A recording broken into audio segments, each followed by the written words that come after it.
নোয়াখালী মানুষ, সারা পৃথিবীর মানুষেরা নোয়াখালীরে ভয় পায়। বেশি ভয় পায় চট্টগ্রামের মানুষ।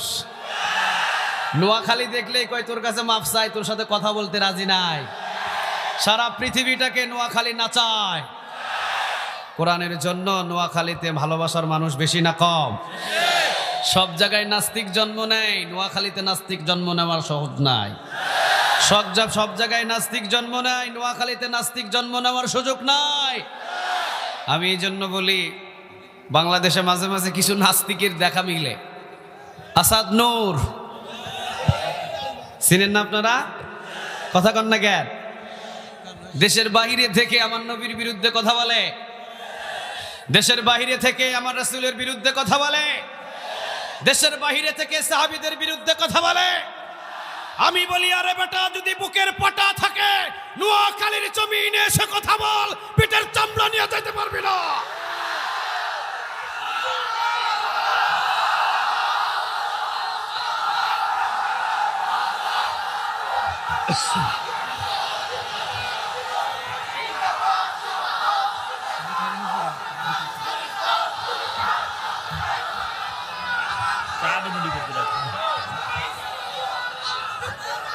আল্লাহ তুমি কবুল করো, আল্লাহ তুমি কবুল করো।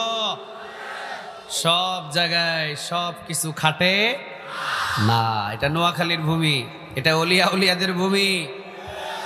আমরা উত্তরবঙ্গে যখন যাই, অনেক মাহফিলে অবস্থান করি, ইমাম সাহেবের তেলাওয়াত দেখে আমরা বলি নোয়াখালীর মুসল্লির তেলাওয়াত আরো শুদ্ধ আছে।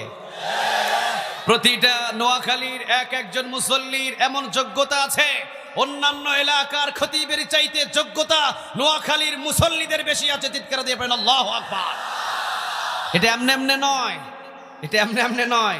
গাছের গোড়া থেকে সবগুলো ছিল একটা কোরআনের প্রেমিক। চিৎকার দিয়ে বলেন ঠিক না বেঠে? নোয়াখালীতে যত মসজিদ আছে, অনেক এলাকায় এত মসজিদ খুঁজে পাওয়া যায় না। নোয়াখালীতে এখনো পর্যন্ত সকালবেলা প্রতিটা মুসলিম ঘর থেকে মক্তবে ছোট ছোট বাচ্চারা রওনা দেয়। চিৎকার দিয়ে পড়েন আল্লাহু আকবার। কোরআনের প্রতি আপনারা নোয়াখালী যে ভালোবাসা দেখান, পুরা বাংলাদেশের মানুষ নোয়াখালীর দ্বিতীয় সৌদি আরব মানে। সবাই চিনে নোয়াখালী দ্বিতীয় সৌদি আরব। সুবহানাল্লাহ বলবেন না? নোয়াখালীর মান সম্মান রক্ষা করার জন্য আজকে সারা রাত আমরা কোরআনের জন্য কাটিয়ে দিব ইনশাআল্লাহ। আরো জোরে বলেন ইনশাআল্লাহ। এই জন্য আমি বলি, নোয়াখালীটা হলো কোরআনের ঘাঁটি। আপনারা বেগিন ভালো আছেন কেন? হ্যাঁ, আমি কিন্তু আপনাকে নোয়াখালীও হারি। হ্যাঁ, না, একটু আশেপাশে একটু কথা কম বললে আমার জন্য ভালো হবে। নোয়াখালীর মানুষ সবাইরে আপন করে নিতে জানে, পর করতে কাউরে জানে না। নোয়াখালী মাফ করতে জানে, নোয়াখালী খাওয়াতে জানে। নোয়াখালীর কলিজা ওজন করে শেষ করা যাবে না। এই জন্য আল্লাহ সুবহানাহু ওয়া তাআলা আমাদের নোয়াখালীর ভূমিতে কোরআন শ্রবণ করার জন্য বসতে পেরেছি। এই জন্য একবার শুকরিয়া আদায় করে পড়েন আলহামদুলিল্লাহ।